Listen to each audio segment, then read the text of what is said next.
প্রধানমন্ত্রীর পিয়ন যদি 400 কোটি টাকার মালিক হয়, তাহলে একজন সাবেক আইজিপি 4,000 কোটি বা 40,000 কোটি টাকার মালিক হবে, এতে কোনো অবাস্তব না। মূলত এটাই ছিল বিগত দিনের স্বাভাবিক বিষয়। AKM শহীদুল হক পুলিশের সাবেক আইজিপি, শত কোটি টাকার মালিক। একসময় বাবার আর্থিক অসচ্ছলতার কারণে ঢাকায় অন্যের বাড়িতে থেকে চালিয়েছেন পড়ালেখার খরচ। পুলিশের চাকরিতে ঢুকেই ঘুরে যায় ভাগ্যের চাকা।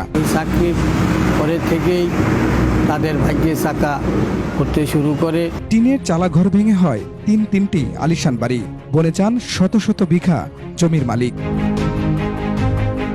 আইজিপি পদে পদোন্নতির পর নিয়োগ বাণিজ্য আর ভূমি দখলে মেতে ওঠেন সাবেক স্বৈরশাসক শেখ হাসিনার অতি আস্থাভাজন শহীদুল হক।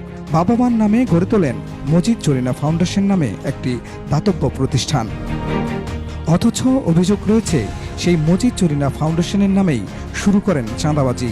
বিভিন্ন প্রতিষ্ঠান থেকে আদায় করেন শত কোটি টাকা।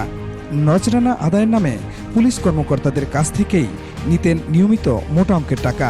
সে একটা স্কুল করছে, হাজার হাজার কোটি টাকা দেয়া খরচ করে সমস্ত জমির মেটেতন ক্রয় করছে নাকি আর সেটা আমরা বলতে পারবো না।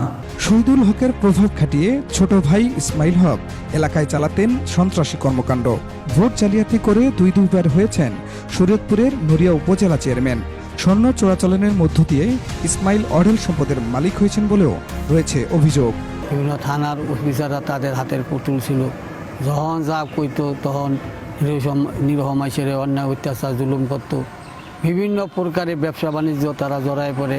দুবাইতে যে ব্যবসা আছে, ওদের প্রচুর ব্যবসা আছে, আপনি কল্পনাই করতে পারবেন না। এটা তো আমাদের দ্বারা এখন যাওয়া সম্ভব না।